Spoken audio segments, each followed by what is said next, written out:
Assalamualaikum warahmatullahi wabarakatuh. Perkenalkan, nama saya Nenden Rahmawati. Saya dari Prodi Pendidikan Agama Islam, Fakultas Tarbiyah dan Tadris. Di sini saya akan mempresentasikan makalah saya, yaitu tentang pendidikan Islam, dosen pengampu Ibu Alimni MPD, mata kuliah Ilmu Pendidikan Islam. Pengertian dasar pendidikan Islam. Dalam Kamus Umum Bahasa Indonesia, kata dasar memiliki banyak arti, diantaranya alas atau fondasi, pokok atau pangkal.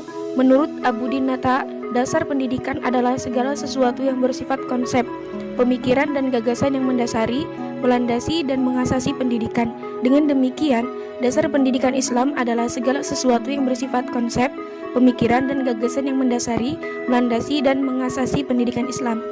Menurut Abdul Mujib dan Yusuf Mudzakkir, dasar pendidikan Islam adalah landasan operasional yang dijadikan untuk merealisasikan dasar ideal atau sumber pendidikan Islam. Namun pendapat ini disanggah oleh Abudinata. Beliau berpendapat bahwa dasar pendidikan bukanlah landasan operasional, akan tetapi lebih merupakan landasan konseptual, karena dasar pendidikan tidak secara langsung memberikan dasar bagi pelaksanaan pendidikan, namun lebih memberikan dasar bagi penyusunan konsep pendidikan. Dan menurut penulis sendiri, pendapat Abudinata itu lebih tepat. Perbedaan asas dan dasar pendidikan Islam. Perbedaan asas dan dasar pendidikan Islam bertolak dari asal kata asas dan dasar, yang pada asal katanya adalah semakna, di mana kata asas merupakan serapan dari bahasa Arab yang maknanya adalah dasar. Akan tetapi berbeda dalam definisi. Asas adalah kebenaran yang menjadi pokok dasar atau tumpuan berpikir atau berpendapat, sedangkan dasar adalah segala sesuatu yang bersifat konsep, pemikiran dan gagasan yang mendasari, melandasi dan mengasasi. Perbedaan antara asas dasar pendidikan Islam dan dasar pendidikan Islam secara gamblang dijelaskan oleh Abudinata. Beliau menegaskan kata dasar digunakan sebagai tempat yang dijadikan sandaran atau pijakan dalam pembangunan sesuatu, atau sebagai landasan yang digunakan untuk mengembangkan konsep, atau sebagai landasan yang digunakan untuk mengembangkan konsep atau teori. Adapun kata prinsip sama artinya dengan asas, yaitu kebenaran yang dijadikan pokok dasar dalam berpikir dan bertindak.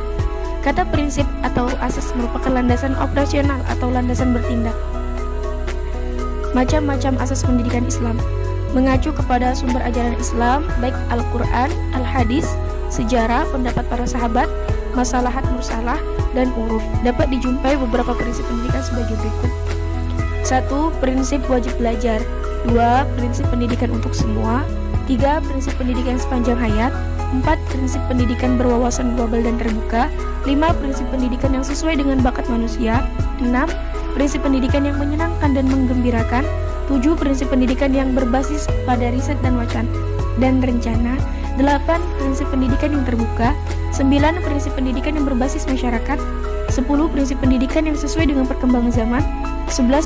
Prinsip pendidikan sejak usia dini. Macam-macam dasar pendidikan Islam. Menurut Hasan Langgulung, bahwa dasar pendidikan Islam terdapat 6 macam, yaitu historis, sosiologis, ekonomi, politik, administrasi, psikologi, dan filosofis. Pendapat Hasan Langgulung ini menurut Abdul Mujib dan Yusuf Mudzakkir dinilai agak sekuler, karena selain itu memasukkan dasar religius, juga menjadi filsafat sebagai induk dari segala dasar. Menurut Abdul Mujib dan Yusuf Mudzakkir, bahwa dalam Islam dasar operasional segala sesuatu yaitu agama, sebab agama menjadi frame bagi setiap aktivitas yang bernuansa keislaman. Dengan agama maka semua aktivitas pendidikan menjadi bermakna, mewarnai dasar lain dan bernilai ubudiyah. Oleh karena itu, dasar operasional pendidikan yang 6 di atas perlu ditambahkan dasar yang ke-7, yaitu agama. Namun demikian, karena antara ilmu pengetahuan, agama dan filsafat memiliki landasan ontologis, epistemologis, dan aksiologis yang berbeda, maka dalam buku ini dasar-dasar pendidikan Islam tersebut perlu dibedakan secara ontologis dan epistemologis. Ilmu pengetahuan merupakan rasionalisasi dan sistematisasi terhadap berbagai fenomena atau gejala yang dilihat, diamati, dan dicatat manusia. Istilah pendidikan Islam. 1.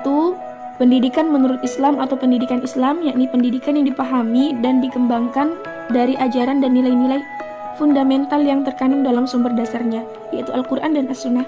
Dalam pengertian pertama ini, pendidikan Islam dapat berwujud pemikiran dan teori pendidikan yang mendasarkan diri atau dibangun dan dikembangkan dari sumber-sumber dasar tersebut. Yang kedua, pendidikan Islam atau pendidikan agama Islam, yakni upaya membidikkan agama Islam atau ajaran Islam dan nilai-nilainya agar upaya menjadi way of life atau pandangan dan sikap hidup dan berwujud sehingga apa yang diberikan oleh guru kepada anak didik akan terlaksana dalam kehidupan sehari-hari. Pendidikan dalam Islam atau proses dan praktik penyelenggaraan pendidikan yang berlangsung dan berkembang dalam sejarah umat Islam dalam arti proses pertumbuhan kembangnya Islam dan umatnya, baik Islam sebagai agama ajaran atau sistem budaya dan peradaban sejak zaman Nabi Muhammad SAW sampai sekarang. Guru pendidikan agama Islam. Para guru pendidikan agama Islam diminta untuk mengajarkan dan mencontohkan keterampilan penyelesaian konflik. Disarankan agar murid-murid yang lebih dewasa atau muda ditugaskan untuk menjadi pengawas kedamaian. Dalam unit penghargaan, murid dewasa atau muda memberikan cara-cara halus dan kurang halus menunjukkan penghargaan atau penghinaan. Para murid diajak untuk melihat prasangka dalam unit toleransi dan untuk menghasilkan respon-respon positif dalam interaksi sosial.